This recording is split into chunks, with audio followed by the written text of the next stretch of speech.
चिदानंद स्वरूपस्य शिवोहम शिवम।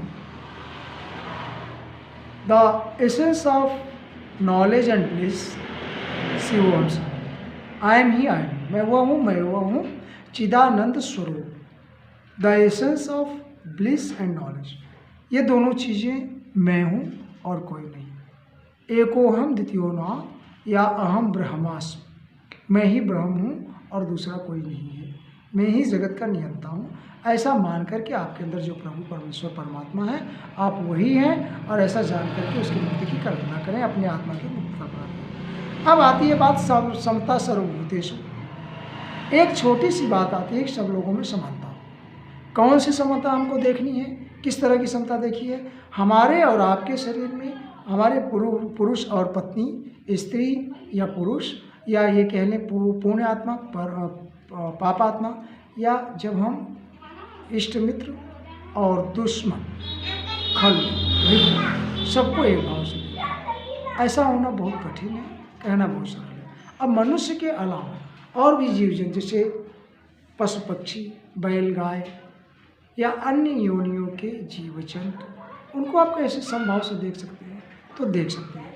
एक ऐसा भाव है जिसमें परमात्मा सब में जब आप देख सकते हैं तो उसे आप सब भाव से प्यार भी कर सकते हैं, और उस परमात्मा को अगर आप एक समझते हुए स्वयं को हो जानेंगे, शिवोहम, दैट इज आई एम आई। तो आप अगर किसी पशु को देखते हुए ये समझते हैं कि मैं वो हूँ, मेरे अंदर वो परमात्मा है, इसके अंदर वही परमात्मा हूँ, अर्थात मैं और यह अमुक अमुक जात या के लोग या अमुक अमुक योनि के लोग या पशु पक्षी, इसके अंदर ही परमात्मा है, मेरे अंदर ही परमात्मा है, मैं जो हूँ वह यह भी है, अर्थात मेरे ही प्रकार का है। तो ऐसा संभाव अगर हम समझते हैं, समता सर्वभूतेषु, अगर सब जीवों में, सर्वभूतों में हम एक समान भाव रखते हैं, देखते हैं। एतन्न मुक्तस्य कारणम, एतन्न इतने ही समझने से मुक्तस्य लक्षणम, और यही मुक्त होने के लक्षण हैं।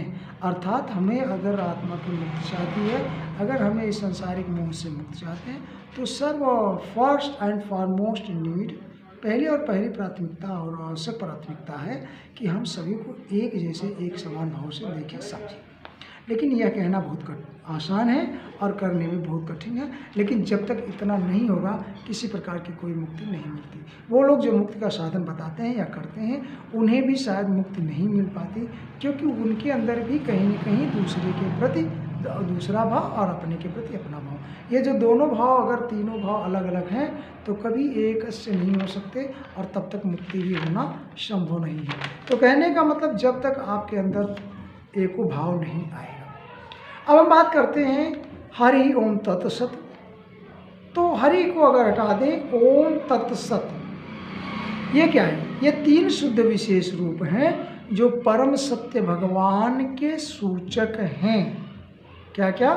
ओम तत्सत, ये तीनों शुद्ध विशेष रूप से जो ये परमात्मा ने, जो आवाज़ आपके अंदर आती है, जो ध्यान आता है, जब हम ओम कहते हैं तो ईश्वर का ध्यान आता है। तत्व माने यही सत्य है, और यही परम सत्य भगवान का रूप है, और इसको हम प्राप्त कैसे कर सकते हैं?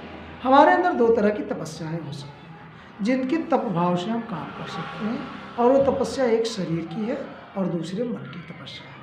मन स्थिति से पहले आप तपस्या करें, फिर शरीर से करें, लेकिन मन पर तब पहुँचेंगे जब आप शरीर से तपस्या करें। तो तपस्या जो शरीर की तपस्या है वो क्या है? देव द्विज गुरु प्राज्ञ पूजनम।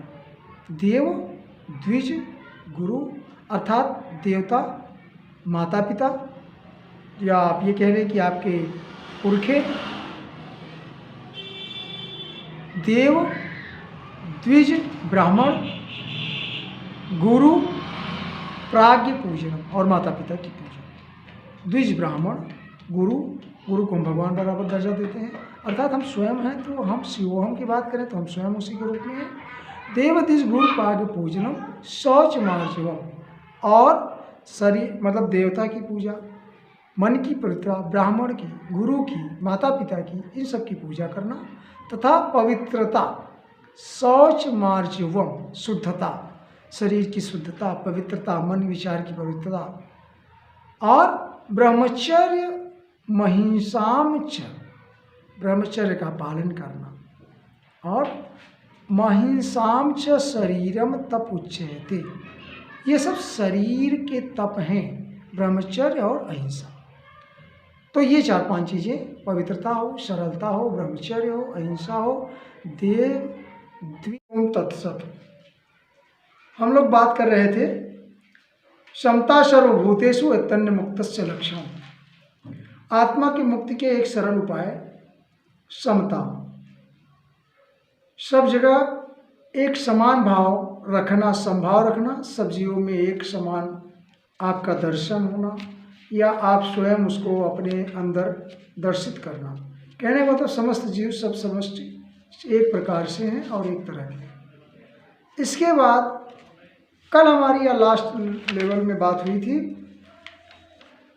कि हाँ, शरीर की शुद्धि, शरीर की शुद्धि में हमने बताया था द्वेष द्विज गुरु पाग्य पूजनो, देव देवता ब्राह्मण गुरु के और माता पिता इनके पूजा करना, शौच मार्जन, शुद्ध रहना, शारीरिक शुद्धि रखना, ब्रह्मचर्य महिंसाम, ब्रह्मचर्य रखना और अहिंसा नहीं करना।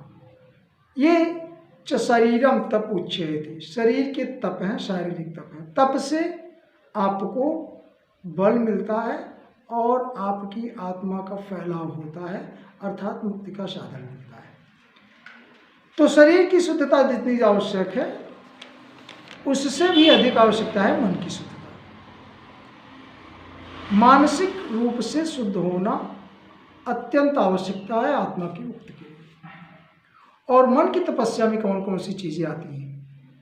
मना प्रसाद सौयत्त, मौन मात्र विनिग्रह, मन की तुष्टि, उसके सौम्यता, सरलता, गंभीरता, संतोष और आत्मसंयम, भाव संशुद्धि, मान समुच्यते, और शिव की शुद्धि के लिए मान अपमान सब भाव में समान होना,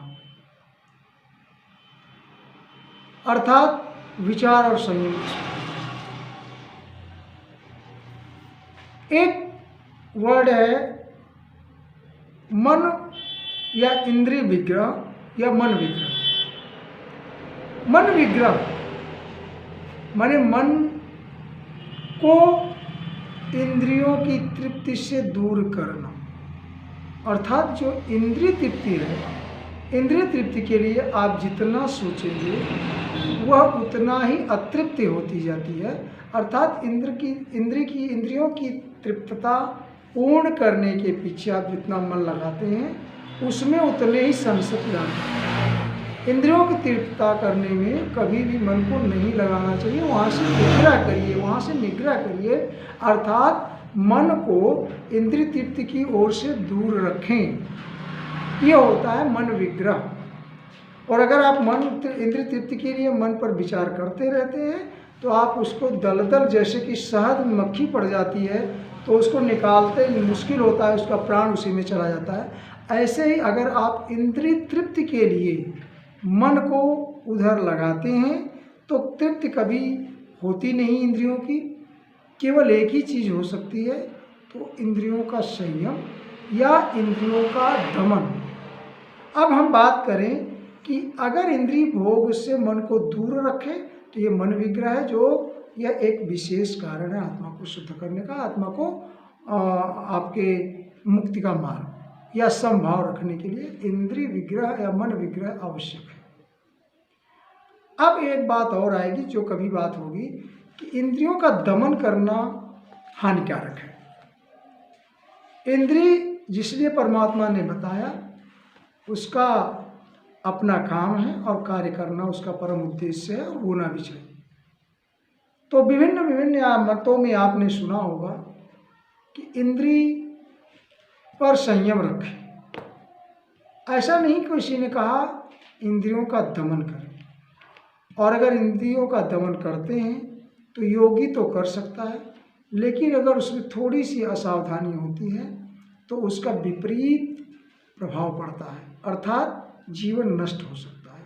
इसीलिए इंद्रियों का दमन नहीं बल्कि इंद्रियों का संयम करें, इंद्रियों को उनके हिसाब से नहीं, अपने मन के हिसाब से नहीं, बल्कि आवश्यकता के हिसाब से आप उसमें कर्म करें।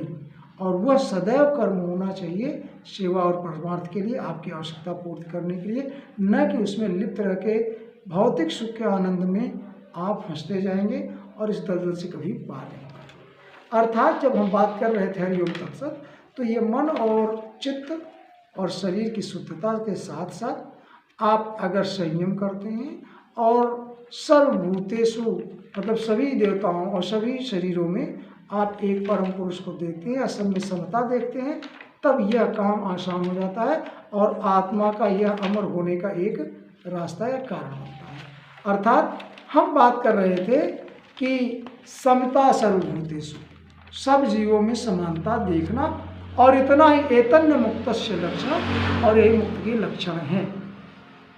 क्योंकि हम जानते हैं कि विल जो है, जो इच्छा है, जो इच्छा शक्ति है, वो कभी मरती नहीं है, क्योंकि ये थ्योरी से पैदा हुआ है, काज and law of causation and relation, जो उसका वर्क है, because it's solve of cause and effect. कोई कारण है, उसका कुछ प्रभाव। तो जिस भी किसी फॉर्म में कारण और प्रभाव दोनों देखे जाते हैं, वो कभी भी मुक्त नहीं हो पाते, वो कभी भी नष्ट नहीं होते, वो सदैव बंधन में रहते हैं। इसको हम इंग्लिश में कहें, will never can be free. इच्छा कभी फ्री हो ही नहीं सकती, इच्छा कभी मुक्त हो ही नहीं सकती। अर्थात इच्छा तो किसी न किसी बंधन में रहती है, और किसी बंधन का रिजल्ट है कि उससे कुछ न कुछ आप हासिल करते हैं, कुछ न उसका प्रभाव है। जब आप रिजल्ट लेंगे, काज कारण होगा, तो उसका प्रभाव भी होगा, और इस सब से इच्छा कभी मुक्त नहीं हो सकती। तो जो कारण और प्रभाव के चक्कर में पड़ा, वो कभी मुक्त नहीं हुआ। इसी तरह से अगर विल को हमको फ्री करता है, तो इसके लिए हम स्वयं को फ्री करें। और स्वयं को कैसे कर सकते हैं? मन निग्रह या इंद्रिय विग्रह, ऐसा करके हम कर सकते हैं। इंद्रियों का संयम या मन को इंद्रियों से दूर हटा के, इंद्रिय का इंद्रिय तृप्ति के लिए काम नहीं करना, बल्कि इंद्रिय पर संयम करके इंद्रियों से काम लेना और उसकी आवश्यक सेवा करना, केवल इतना मात्र हमारा उद्देश्य होना चाहिए। बाकी उसमें मन लगा के उसका सुख भोग करने के लिए इंद्रिय तृप्ति का जो चलन है या इंद्रिय तृप्ति की जो परिभाषा है, जो इंद्रिय तृप्ति के उदाहरण मिलते हैं, यह कभी संभव नहीं। तृप्त होना इंद्रियों का एकदम भूखा कोरा झूठ है। इंद्रियां तृप्त किसी की कभी नहीं हो सकती, क्योंकि वो इच्छा से उत्पन्न होती हैं, और इच्छा कभी भी मर नहीं सकती, क्योंकि ये कारण और प्रभाव की थ्योरी से उत्पन्न होती है। जितने भी कारण और प्रभाव की थ्योरी हैं, उनका अनावरत इस माया में उपस्थिति रहती है। They can never be free. इस तरह से केवल फ्री अगर हो सकता है कुछ on the basis of life, अगर हम कोई फ्री कहें, तो फ्री केवल हमारा स्वयं अपने अंदर जो परमात्मा उपस्थित, जो हमारी आत्मा है, वही एक हो सकती है। और वो जो हमारे शरीर में बधी हुई है, उसको मुक्त करने का एकमात्र साधन है। उसमें से एक साधन है कि जब आप ज्ञान के आधार पर उसको रखते जाते हैं, तब आपको एकांत मिलता है, तब आप ध्यान करते हैं। और जब ध्यान करते हैं, तो सभी जीव जंतु या सभी सृष्टि के समस्त प्राणियों में जब आप एक भाव, समता, बराबरी का भाव देखते हैं, ऐसी स्थिति में आपकी आत्मा मुक्त होती है। यही इस टॉपिक पर जो आत्मा सर्वभूतेषु एतन्न मुक्तस्य लक्षण, ये गीता का उपदेश में ये है कि अब आप आत्मा को मुक्त करना है, तो सबसे सीधा और सरल है क्या कि सबको समान देखें। लेकिन यह होना उतना ही कठिन है जितना कि आप रोज़ सुबह शाम अपना काम करते हैं, भजन करते हैं, कीर्तन करते हैं, पर परमात्मा को नहीं देख पाते। इसी तरह से सब में समान भाव रखना अत्यंत दुर्लभ है, लेकिन इसका एक ही है कि अगर आप अपने मन को चिंतन में लगा दें और सभी को एक तरह से देखें, तो एकाग्रता बनती है। और इस एकाग्रता से जब आप अंतरतः जाते हैं, तो आपको पूरा ब्रह्मांड अपना दिखता है। और यही प्रकृति मिलती है सोहम सोहम शिवोहम सोहम से। तो अर्थात अब हम आपसे एक बात कहेंगे कि हमको इंद्रिय संयम करना चाहिए, इंद्रिय निग्रह करना चाहिए, मन विग्रह करना चाहिए, लेकिन इंद्रियों का दमन करना खतरनाक है, जो शायद संभव असंभव तो नहीं कह सकते, लेकिन यह संभव भी कहना उतना ही कठिन है जितना कि हमारा जीवन।